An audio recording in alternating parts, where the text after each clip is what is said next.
বাপতি খাহন ৰঙালী বিহুৰ শুভেচ্ছা আপোনালোকলৈ জ্ঞাপন কৰিলোঁ। আৰু আমাৰ আজি গৰু বিহু আৰু আমাৰ মানে গৰু নাই, বিশেষকৈ ছাগলজনীকে নোৱাবলৈ বুলি লৈছোঁ, তাইক ফুট এটা দিছোঁ। আৰু আপোনালোক সকলো চাগে ব্যস্ত হৈ আছে, যিহেতু আজি গৰু বিহু, গৰুক নোৱা ধোৱাত ব্যস্ত হৈ আছে। আমাৰ ছোৱালীক বহুত ফূৰ্তি দেখিছেনে? এই ফুট এটা দিয়া, এনেকৈ ফুট এটা দি লয়, এনেকৈ ফুট এটা দি লয়। খাবি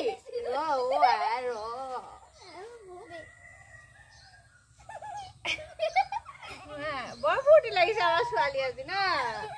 এনেকৈ দিছোঁ অকণমান ভালকৈ থাক। হৈছে দেখা এবাৰ কাৰণে হ'ল।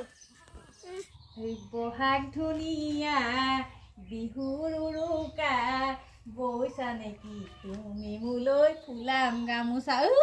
ফুলাম গামোচা ঠাইত জেতুকাহে লাগি আছে দেখোন। জেতুকা গুচাই পেলালা না? কিন্তু ফেচিলিটি পাইছে আৰু দেই, এইফালে লগাইছে জেতুকা আৰু একদম আৰামত ৰিল চাই আছে আৰু মোবাইল চাই চাই জেতুকা লগাইছে। আমি কিন্তু এইবোৰ সুবিধা পোৱা নাছিলোঁ দেই। আপোনালোকৰ বিহু কেনেদৰে চলিছে? আমাৰ একদম জেতুকা চেতুকা লগাই কৰি, কিন্তু মোৰ হাতত নাই। উকাই উকাই বিহু এবাৰ উকাই উকাই গৈছে আৰু বাৰু ক'ব নোৱাৰোঁ পিছতে কি হয়। গতিকে আৰু এইফালে ল'ৰা ছোৱালীয়ে মেইন জেতুকা লগা। মোৰতো ডাঙৰ আপুনি বিহু কাপোৰ কানি ল'লা? ল'লা। এতিয়া কেনেকুৱা লাগিছে বিহুটো? আহিল আহিল আহিল বুলি কওঁতে বিহু আহি গ'ল। যাবহে আৰু বিহুহে আৰু এতিয়া ভাল লাগিছে মনটো আৰু ন?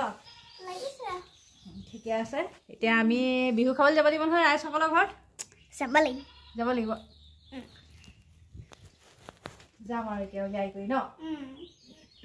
হ'ব, এতিয়া ৰিল চাব নালাগে, এইটো মোবাইলটো থোৱা। অকণমান সময় চালা আৰু